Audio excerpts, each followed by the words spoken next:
ایک شخص جو ہے وہ ٹانگ پہ ٹانگ رکھ کے اور اس طرح اکڑ کے بیٹھا ہوا، کیا جی میں فلاں برادری سے میرا تعلق ہے، اس میں آپ کو کوئی کمال ہی نہیں ہے؟ یہ نہیں ہے کہ 10 لوگوں کے حقوق ہڑپ کیے ہوئے ہیں اور تنہائیوں میں گندگیاں ہیں اور پتہ نہیں کیا کیا ہے اور لوگ سلیوٹ ماریں کیا صاحب فلاں صاحب ہیں اس لیے، یہ کوئی اللہ کی عزت کا معیار نہیں ہے۔ تم لوگوں میں سے سب سے زیادہ اللہ کے نزدیک جو معزز ہے، محترم ہے، عزت والا ہے، وہ شخص ہے جس کا تقوی زیادہ ہے۔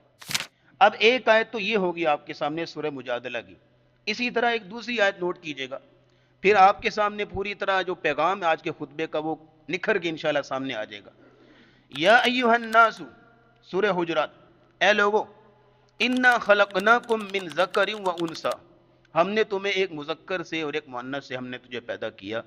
اس اعتبار سے تمام انسان برابر ہیں، کسی کو دوسرے پر فوقیت حاصل نہیں ہے۔ وَجَعَلْنَاكُمْ شُعُوبًا وَقَبَائِلَ لِتَعَارَفُوا، اور یہ تمہارے جو قبیلے ہیں، جو برادریاں ہیں، نسبتیں ہیں، یہ صرف تعارف کے لیے ہیں، یہ صرف انٹروڈکشن کے لیے۔ یہ نہیں ہے کہ ایک شخص جو ہے وہ اپنی مونچھوں کو تاؤ دے اور چوڑا ہو کے چل رہا ہو، جی میں فلاں صاحب ہوں، میرا تعلق فلاں برادری کے ساتھ ہے۔ ایک شخص جو ہے وہ ٹانگ پہ ٹانگ رکھ کے اور اس طرح اکڑ کے بیٹھا ہوا، کیا جی میں فلاں برادری سے میرا تعلق ہے، اس میں آپ کو کوئی کمال ہی نہیں ہے؟ نہ آپ کا اختیار تھا، نہ آپ کا انتخاب تھا، اللہ نے آپ کو اس خاندان میں پیدا کر دیا، یہ تو اللہ کا اختیار تھا اور اللہ کی اس میں مشیت تھی اور ارادہ تھا، آپ کا اس میں کوئی کمال نہیں ہے۔ اللہ نے اس چیز کو اپنے نزدیک عزت اور معیار، قابلیت، قبولیت رکھی نہیں ہے۔ اللہ کے ہاں کیا ہے؟ ان اکرمکم عند اللہ اتقاکم، تم لوگوں میں سے سب سے زیادہ اللہ کے نزدیک جو معزز ہے، محترم ہے، عزت والا ہے، وہ شخص ہے جس کا تقوی زیادہ ہے،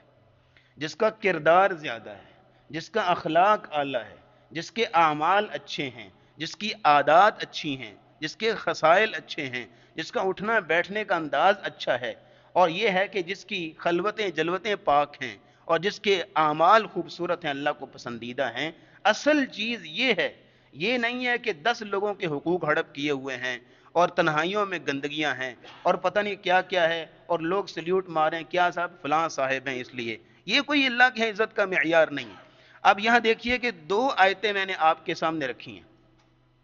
ایک سورہ مجادلہ کی اور ایک سورۃ الحجرات کی، دونوں آیتوں کی روشنی میں آپ کے سامنے پیغام آ گیا۔ اب ذرا میری طرف غور سے بات سنیے گا، جو اصل پیغام آپ کو دینا چاہتا ہوں کہ ہم یہ چھوٹی چھوٹی چیزوں میں جھگڑ کے اپنا وقت ضائع نہ کریں کہ فلاں جگہ پہ مجھے جگہ نہیں دی، سٹیج پہ مجھے کیوں نہیں بٹھایا، شادی والے کارڈ پہ میرا نام کیوں نہیں آیا، اس پہ رٹا ڈال کے بیٹھا ہوتا ہے۔ اور یہ ہے کہ بعض اوقات یہ بھی معاملات بن جاتے ہیں، ہاں میرے میسج کا رپلائی کیوں نہیں کیا، اور یہ ہے کہ میرا نام کیوں نہیں لکھوایا گیا، مجھے کیوں نہیں دعوت دی گئی، مجھے بھائی ان چھوٹی چھوٹی چیزوں سے باہر آ جائیں، اور بھی زندگی میں بڑے پروڈکٹیو کام ہے کرنے کے لیے۔ اب یہاں پیغام یہ ہے کہ ہم ان چھوٹی چھوٹی باتوں پہ جھگڑنے کی بجائے ہم اس چیز میں محنت کریں کہ میں نے اپنے رب کے ہاں عزت حاصل کرنی، میں نے اپنے رب کے ہاں مقام حاصل کرنا ہے، میں نے اپنے رب کے ہاں عزت اور معیار حاصل کرنا ہے۔ اس لیے وہ سورہ مجادلہ کی آیت میں اللہ کیا کہنا چاہ رہے ہیں کہ جب تمہیں کہا جائے تھوڑا سمٹ جاؤ تو مجلس میں جگہ دے دو، کسی اور کو کہا جا رہا ہے تو جگہ دے دو، اس میں کیا ہے؟ اس میں کون سا تمہاری عزت میں کمی آ گئی ہے؟ عزت اس کی ہے یرفع اللہ الذین آمنوا منکم، جس کا ایمان ہے، عقیدہ ہے، عمل ہے، اور یہ ہے کہ علم ہے اس کے پاس۔ اور سورہ حجرات میں کہا کہ یہ برادریاں، یہ نسبتیں، یہ کچھ نہیں، ان اکرمکم عند اللہ اتقاکم، تم اصل جو عزت کا معیار ہے اس کی طرف آؤ، چھوٹی چھوٹی چیزوں میں عزتیں تلاش نہ کرو،